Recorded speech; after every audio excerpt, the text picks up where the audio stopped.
नमस्कार दोस्तों, मैं सीताराम शर्मा हिंदी एंड संस्कृत क्लासेज में आपका स्वागत है। आज हम वर्ण परिचय में व्यंजन पढ़ेंगे, तो चलिए शुरू करते हैं।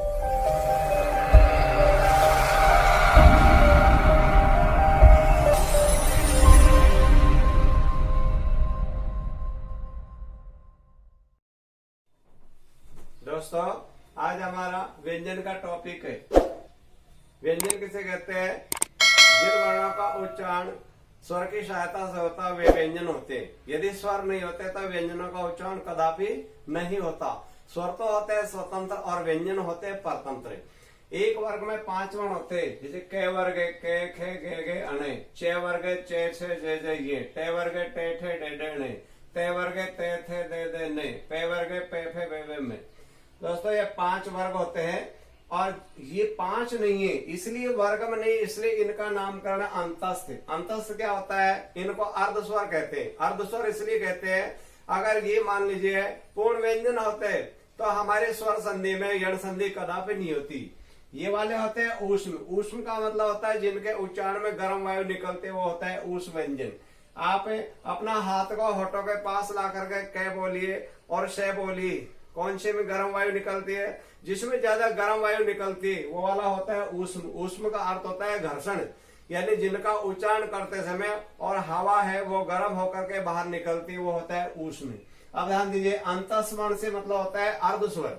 ये अर्धस्वर क्या है? आपके सामने यहाँ पर बोर्ड पर दिखाई दे रहे हैं, इसको पढ़िए। स्थान, स्नान, स्फूत, स्कूल, स्वर, श्याम, श्लेष, स्यार। दोस्तों, यहाँ पर भी ये स है, इधर भी स है, ये भी स है, ये भी स है, और यहाँ भी स है, इधर भी स है, इधर भी स है, ये भी स है। लेकिन दोस्तों, आप लोग यहाँ पर पढ़ रहे हैं तो यहाँ पर आपने अपने आप एक ही ध्वनि का उच्चारण किया है, इसको स्थान बोला, जबकि इसको आपने स्वर बोल दिया। इसमें किसी प्रकार का कोई दूसरा स्वर का सहयोग नहीं लिया गया। तो ध्यान दीजिए, इसका तरीका यह होता है, अगर उस वाले तीनों से हो, उसके तत्काल बाद में अंतस्वर्ण हो ये रे लेवे, तो वहां शुद्ध उच्चारण किया जाता है। क्यों? कि ये अर्ध स्वर होते हैं। जैसे आपके सामने स्वर है तो स के बाद में वे आ गया, ऊपर वाला में से स के बाद में ये आ गया, यहाँ पर स के बाद में ले आ गया, यहाँ पर स के बाद में ये आ गया। तो इनका बिना किसी दूसरे के सहयोग से अपने आप उच्चारण होगा, क्योंकि स्वर का उच्चारण अपने आप हो जाता है। जबकि ऊपर वाले हैं ये उस वाले सह तीनों के तीनों, और इसके बाद में हमारे क वर्ग से लेके और मैं तक के आए हैं।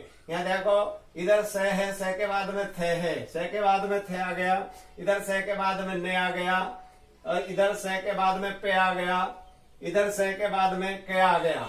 तो ध्यान दीजिए, अगर मान लीजिए उस वाले वर्ण हो, उसके तत्काल बाद अंतस वर्ण हो, वहां शुद्ध पढ़े जाते हैं, क्योंकि ये अर्धस्वर है। और अगर मान लीजिए उस वाले वर्ण के बाद ये न हो, ये रे लेवे, और ऊपर वाले में से हो, तो वहां अपने आप ही एक ही मात्रा हमको लगानी पड़ती है।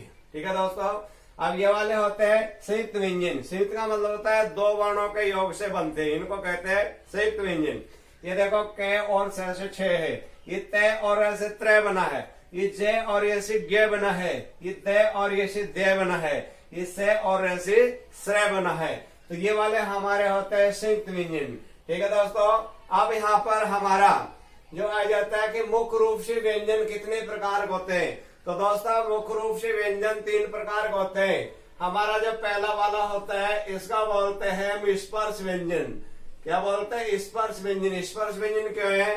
क्योंकि कैसे लेकर के और जो मैं तक होते हैं ये 25 होते हैं, एक एक में 5-5 है तो 50-25 हो गए, इसलिए इनका बोलते हैं स्पर्श। स्पर्श का मतलब होता है कहीं न कहीं भाग से ये स्पर्श करते हैं।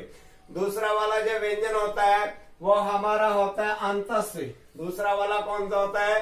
अंतस्थ होता है, क्योंकि अंतस्थ मान कौन कौन से होते हैं? ये रे ले वे, इनको अर्ध स्वर भी कहते हैं। और तीसरा वाला हमारा जो व्यंजन होता है वो वाला होता है, ये आपके सामने लिखा हुआ ऊष्म। तीसरा वाला हो गया ऊष्म। अब यहाँ पर ध्यान दीजिए दोस्तों, ये 3 हो गए, यानी मुख्य रूप से व्यंजन कितने प्रकार के होते हैं? 3 प्रकार के होते हैं। लेकिन सामान्य रूप से व्यंजन होते हैं, ऐसे भी पूछ लिया जाता है कंपटीशन एग्जाम में, भाई सामान्य रूप से जो व्यंजन होते हैं वो कितने प्रकार के होते हैं? तो सामान्य रूप से यहाँ पर सामान्य कर दीजिए। ये सामान्य रूप से व्यंजन होते हैं, वो होते हैं दोस्तों 6 प्रकार के होते हैं। तो एक स्पर्श हो गया, दूसरा अंतस्थ हो गया, तीसरा वाला ऊष्म हो गया, और हमारा जो चौथा वाला होता है वो वाला होता है संयुक्त व्यंजन। चौथा कौन सा होगा दोस्तों? संयुक्त व्यंजन हो गया, इसका बोलता है संयुक्त व्यंजन। और हमारा जो 5वां नंबर का होता है उसे बोलते हैं दोस्तों उच्छिष्ट व्यंजन। क्या बोलते हैं? उच्छिष्ट व्यंजन। यानी उच्छिष्ट कौन सा होता है? ये ड होता है और ये ढ होता है। जिन वर्णों के नीचे बिंदी लगी रहते ड और ढ के, इनको बोलते हैं ढ और ढ। देखो इसकी पहचान क्या होती है? यानी लुढ़कती हुई आवाज निकलती है। ये नीचे जो बिंदी लगी रहती है इसको हिंदी में बोलते हैं नुक्ता। और हमारा 6ठा नंबर का होता है वो होता है नासिक व्यंजन। इसका बोलते हैं नासिक व्यंजन। नासिक का मतलब क्या होता है? जिनका उच्चारण नाक के माध्यम से होता है दोस्तों। प्रत्येक वर्ग का अंतिम वर्ण होता है वो नासिक होते हैं। के अणे, ये, ने और में, ये वाले होते हैं, इनको बोलते हैं नासिक व्यंजन। दोस्तों हमारा उच्चारण स्थान के आधार पर जो व्यंजन होते हैं वो कैसे कैसे होते हैं ये तो आपको समझाए थे एक वर्ग में। यानी के वाला वर्ग होता है उसका उच्चारण स्थान होता है कंठ से। कंठ कहाँ होता है? यहाँ पर हमारे जो भी भाग बोलता है वो होता है कंठ। फिर चे वाला वर्ग होता है उसका उच्चारण स्थान होता है तालु। तालु का होता है हमारे जो जीभ के नीचे का भाग होता है वो होता है हमेशा तालु। फिर आ जाता है टे वाला वर्ग होता है वो बोलता है मूर्धा से। मूर्धा कहाँ होता है? मुखमंडल में जो हमारी जीभ होती है वो ऐसे राउंड दे करके ऊपर टच करती है। जैसे टे बोलते हैं टे ठे डे, तो ऊपर का जो भाग टच होता है उसे कहते हैं वो मूर्धा। और ते वाला वर्ग होता है उसका उच्चारण स्थान होता है दंत से। यानी जब तक हमारी जो जीभ होती है वो दांत का टच नहीं होगी तब तक ते का उच्चारण कदापि नहीं होगा। आप अगर अपनी जीभ को दांत के अंदर ही खींच के रखेंगे तो ते कभी भी नहीं बोलता है। और जो पे वाला वर्ग होता है उसका उच्चारण स्थान होता है ओष से। दोनों होठों को अगर अपन यो उस प्रकार से पकड़ लेंगे तो कभी भी उच्चारण नहीं होगा। जब तक बंद होता है पे तब जाके उच्चारण स्थान होता है। अब दोस्तों ये हमारे 5 स्थान हो गए उच्चारण स्थान। अब ये अंतस और से उस वाले रह गए, तो इनको बिल्कुल सरल तरीका है याद रखने का। यानी हम एक जो कंठ को छोड़ दीजिए उसके बाद इसको क्रम से लिख दीजिए। तो अपन ने लिख दिया यहाँ पर ये, इसके बाद में यह लिख दिया रे, फिर यह लिख दिया ले, और इधर लिख दिया वे। ये हमारे क्रम हो गए। अब इसी तरह से इनको अपन लिख देंगे। उस वाले को भी इसी तरह से लिख दो। यहां पर लिख दिया से, यहां पर लिख दिया से, यहां लिख दिया से। अब हम यानी है को बोलते हैं और के को बोलते हैं बिल्कुल एक समान उच्चारण होता है, इसलिए हमारा है का उच्चारण स्थान होता है कंठ। तो हमने है को यह लिख दिया है। अब ध्यान दीजिए जो विसर्ग होता है उसका उच्चारण स्थान भी कंठ होता है, तो विसर्ग का उच्चारण ऊपर ले लीजिए। कंपटीशन एग्जाम में ऐसे भी पूछ लिया जाता है कि विसर्ग का उच्चारण स्थान कहाँ होता है, तो कहाँ होता है? कंठ जो होता है। अब हमारे ये वाले तो हो गए, इसके अलावा स्वर और बच गए। तो स्वर को देखो ऐसे इस प्रकार से लिख दीजिए, क्रम से लिख दे जाओ। ये लिख दिया अपन ने ए और आ, यह हुआ कंठ से। इसके बाद में छोटी ई और बड़ी ई, इसका उच्चारण स्थान हुआ तालु से। फिर आ जाता है हमारा री ऋषि, उसका उच्चारण स्थान होगा मूर्धा से। उसके बाद में हमारा आ जाता है यानी ऊ बोलते हैं तो ओष्ठ हो गया, तो हमारा छोटा ऊ हो गया। और उसके अलावा हमारा हो गया बड़ा ऊ, उनका हो गया ओष्ठ। अब बच गए हमारे ए आई ओ औ। तो ध्यान दीजिए दोस्तों, यानी ए और ऊ के माध्यम से बनता है ए, और ई के माध्यम से बनता है ए, और ए और ए से बनता है आई। तो दोस्तों ए का उच्चारण कहाँ होता है? ए का उच्चारण कंठ से है, तो अपन ने इसको लिख लिया कंठ। इसके बाद में हमारा ई है, ई का उच्चारण स्थान होगा तालु, तो इनका उच्चारण होगा कंठ और हो गया तालु से। अब हमारा आ जाता है ए और ऊ के माध्यम से बना है ओ, तो हमारा जो ए और ऊ से ओ बन गया, ए और ओ से बनता है औ, ये वाला बन गया औ। तो ध्यान दीजिए ए का उच्चारण कहां से होगा? कंठ से, तो हमने लिख दिया कंठ। इसके बाद में ऊ आ जाता है, ऊ का उच्चारण स्थान कहां होता है? ओष्ठ होता है, तो हम लिख देते हैं ओस्ट और लिख दिया, तो इनका उच्चारण होगा कंठोष्ठ। अब कई साहित्याचार्यों ने जो वे का उच्चारण स्थान होता है वो यानी दंतोष्ठ को माना जाता है।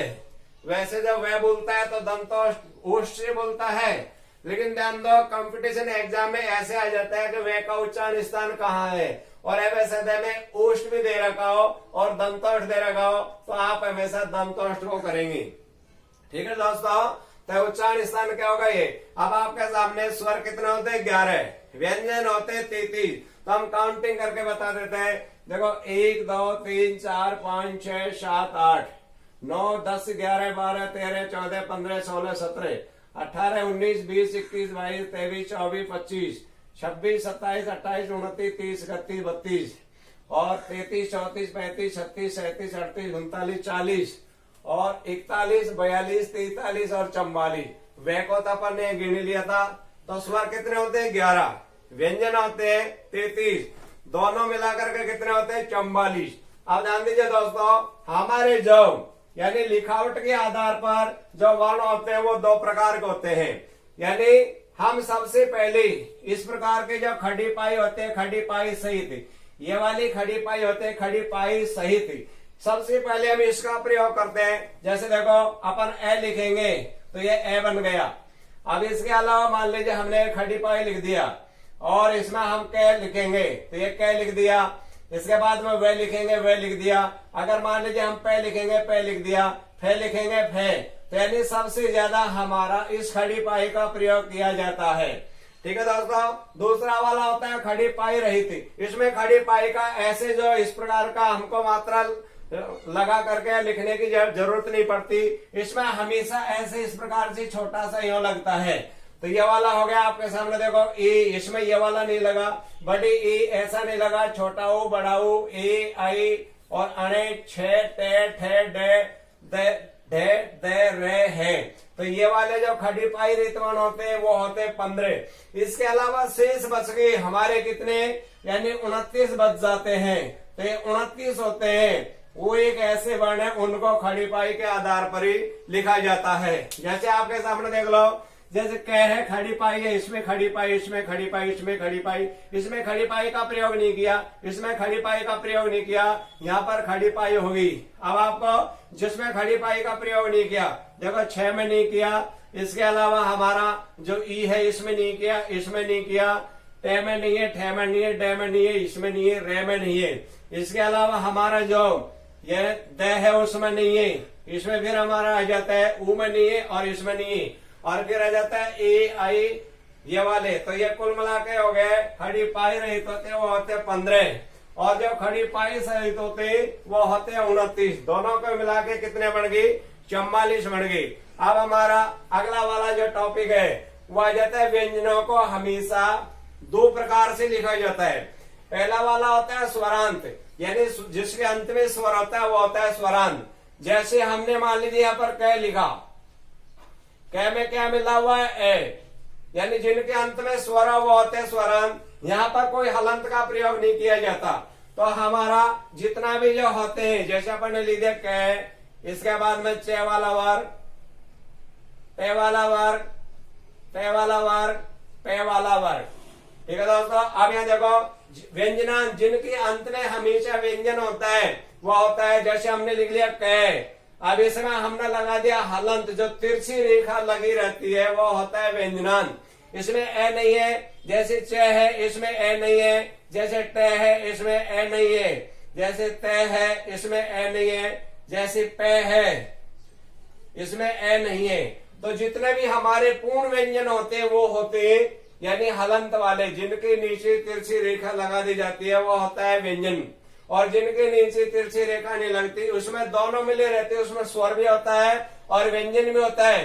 जैसे अभी अभी आपको बताया था कै बोलता है, कै की ध्वनि कम समय तत्काल क्या आ जाता है ए आ जाता है। तो इस प्रकार से हमारा आपसे कंपटीशन में एग्जाम में पूछ लिया जाता है कि उच्चारण स्थान है तो हमारा ये वाले सारे कंठ से हो गए, ये वाले तालु से हो गए, ये वाले मुर्दा से हो गए, ये वाले दंत से हो गए, ये वाले औष से हो गए, अंतस वाले ये हो गया। तो ऐसे इस प्रकार से कंपटीशन एग्जाम में पूछा जाता है।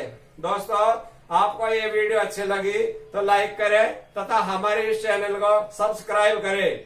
और इस टॉपिक में किसी भी प्रकार की कोई प्रॉब्लम हो तो आप हमें कमेंट करके बताएं। अगली वीडियो के साथ फिर मिलते हैं। नमस्कार।